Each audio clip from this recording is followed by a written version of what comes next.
are you? Who are you? Hello and welcome to the Who Are You podcast with me, Deborah Bamford from Progressive Heads Global Limited. If you've often questioned who you are, and I suspect you will have at some point, or you will do in the future, then join me to explore who you are from a number of different perspectives.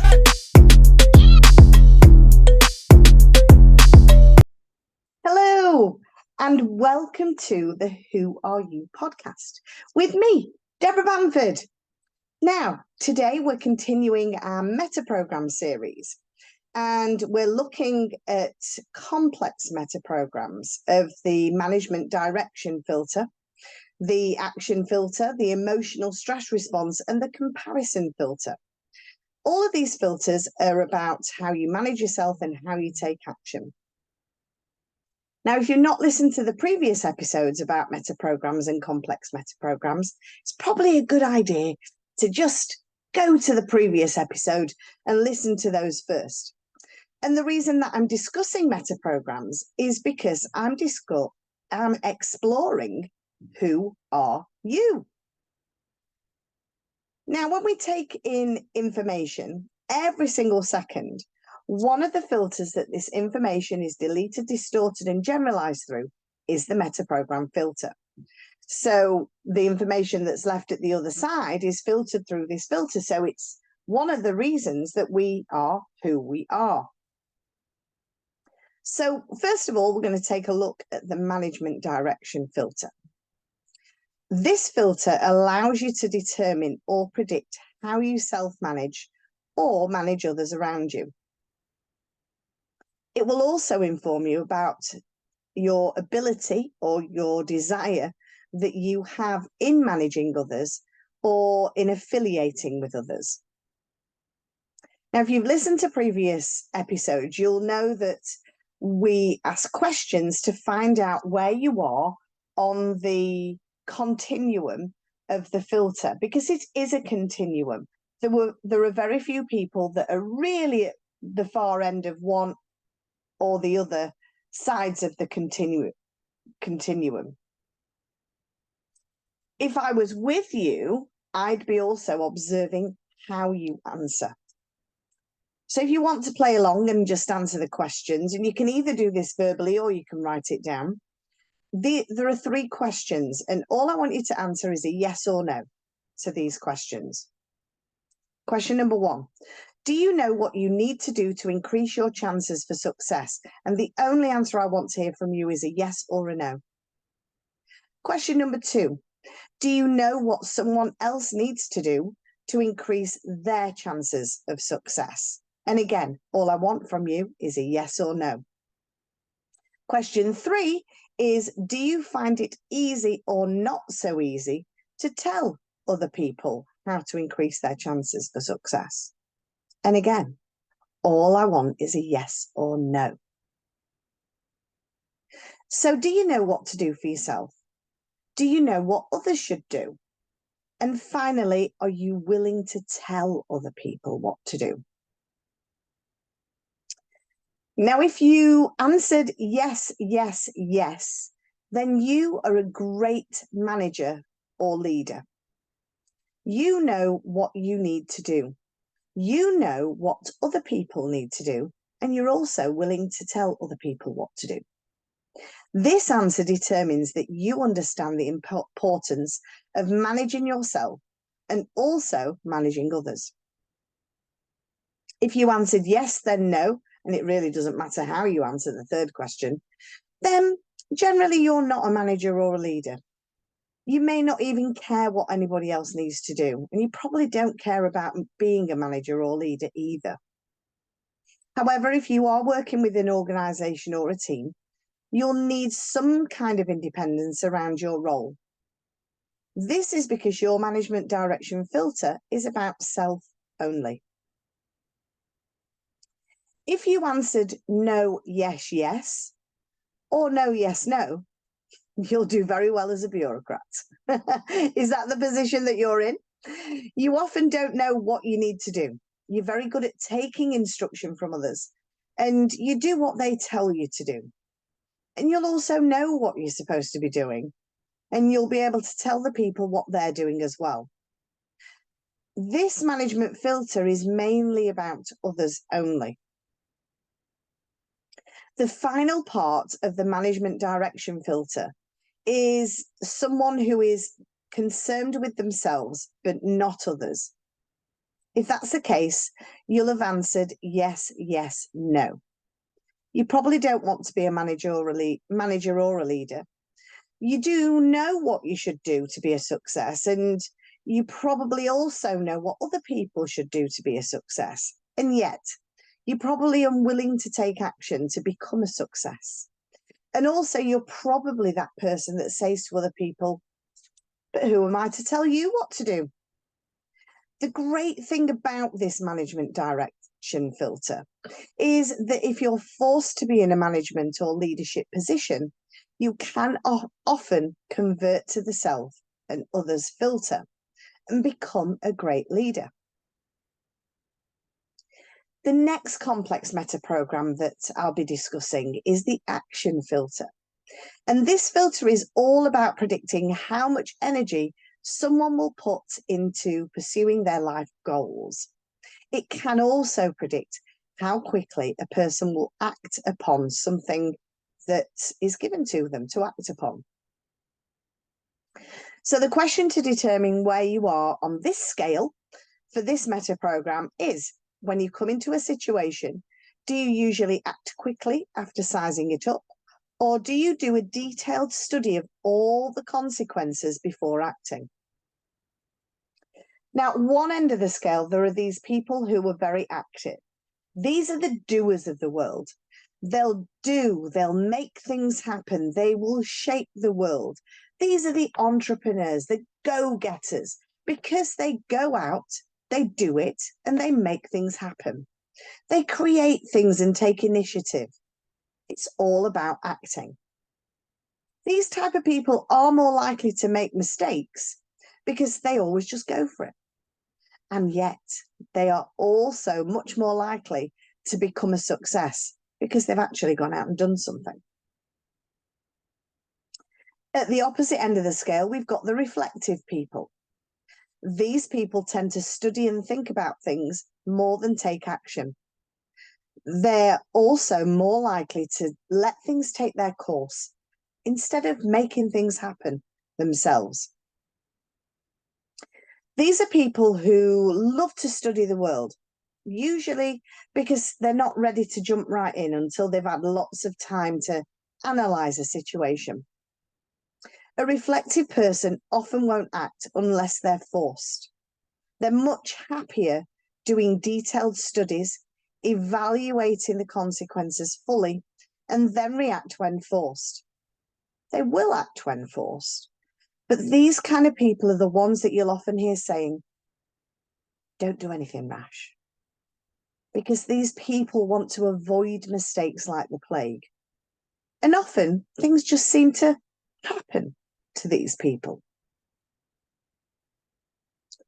Some people exhibit both traits. They'll have the energy to pursue their goals and will take action.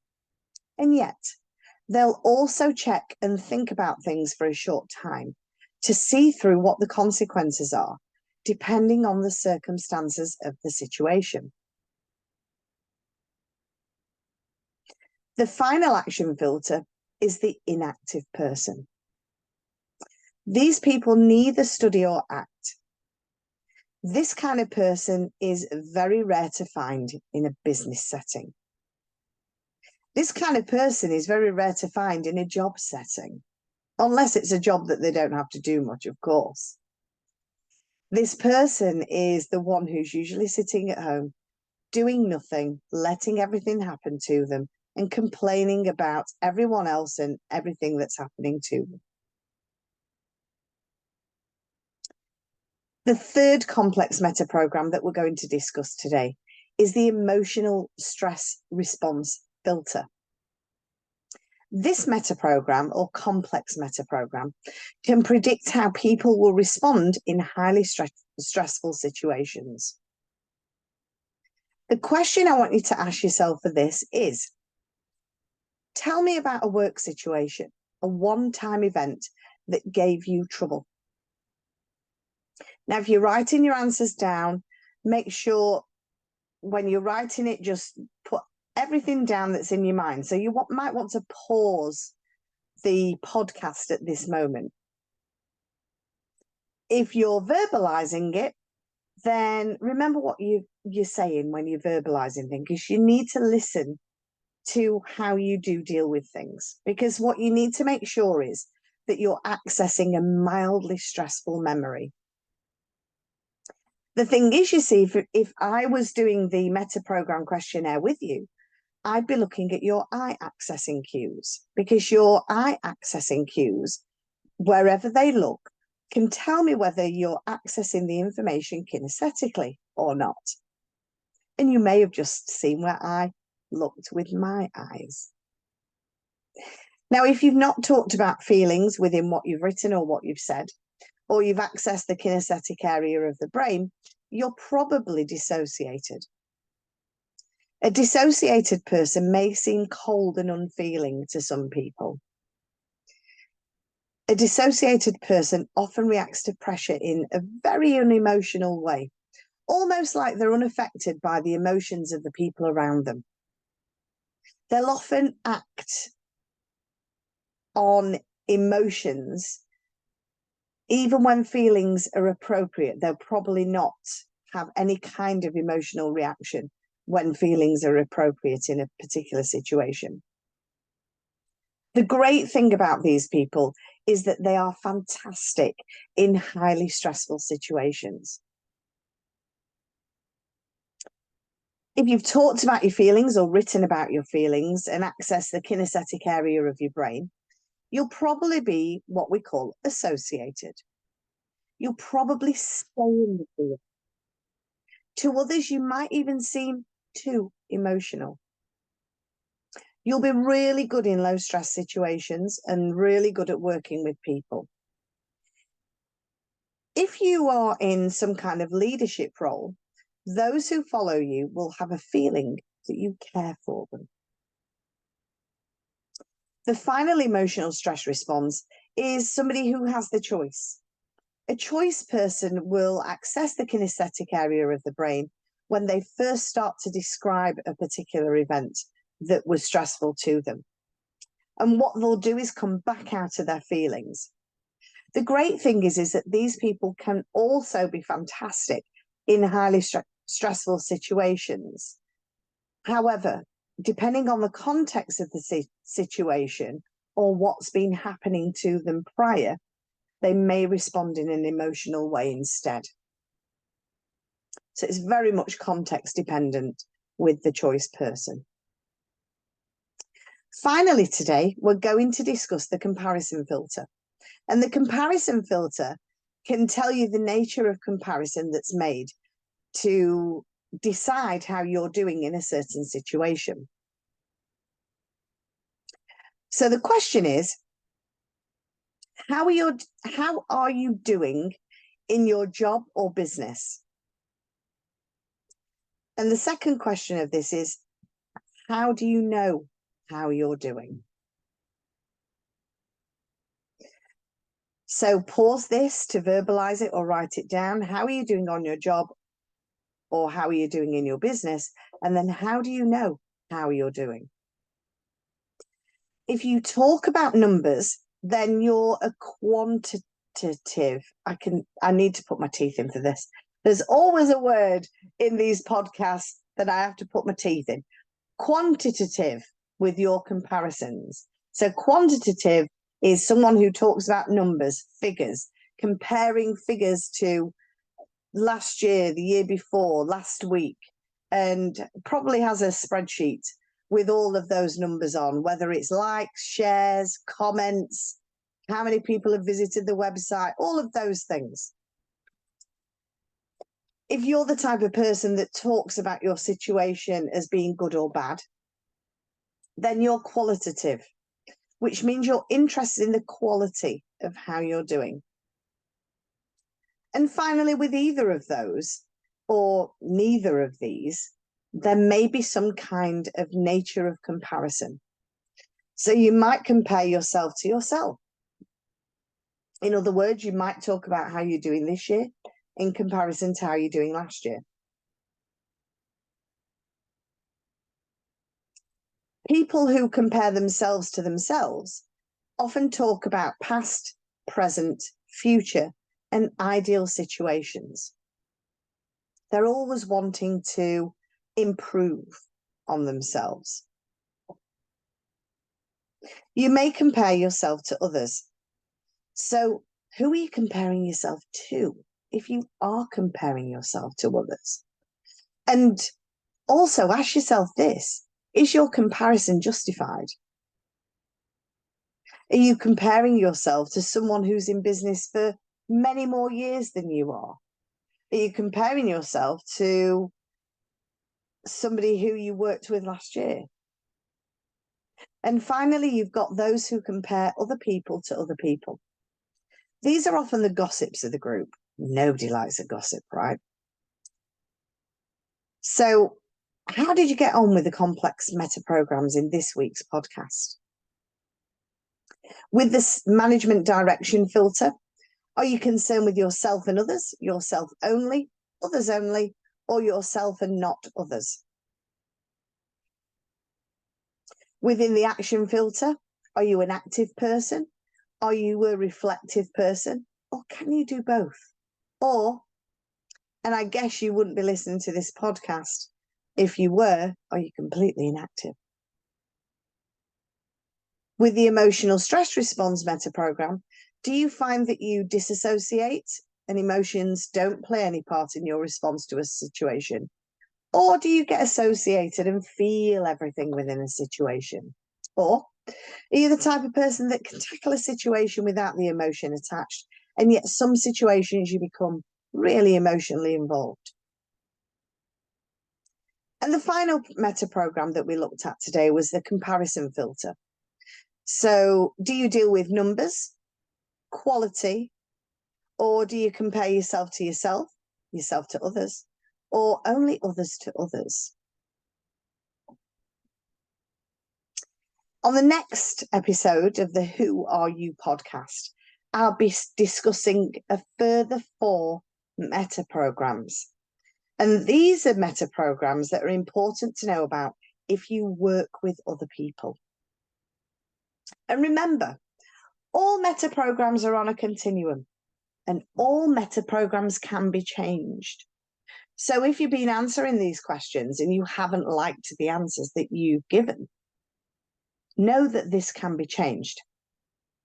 And that's when you can come and see me.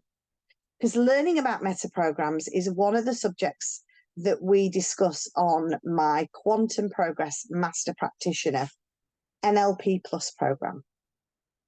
Now, before you do the Master Practitioner level, you need to have done the Progressive Powerful Progress NLP Plus program, because that's at practitioner level first. So if you're interested in meta programs, come and do our practitioner and master practitioner program. And so we'll discuss these in much more detail than I have done today. And you'll actually get the chance to ask the other members the questions that are on your course and be able to do the observation part of the meta program questionnaire too. And you'll have much more of an idea whether your meta programs are working for you or not. Secondly, you can work directly with me on a one-to-one basis within my Meta Progress coaching package. My Meta Progress coaching package. This is where I take you through the whole questionnaire, the whole of that Meta program questionnaire. And although I'll be listening to your answers, I'll be observing your behavior at the same time as well. And what we'll do, we compare the answers with where you are in your life and business and help you make the changes possible to make the progress that you want to make in your life and business. Thank you for listening today. If you found this interesting, please leave a review. I'd love to find out what you think of this podcast. You can also find me on Instagram, Threads, TikTok, and Facebook as Coach Auntie Debs. and you can find me on LinkedIn as Deborah Bamford. And if you're a Facebook page person, I will be found there as either Coach Ange Debs or the Progressive Head School of NLP. So I'll see you next time. Bye.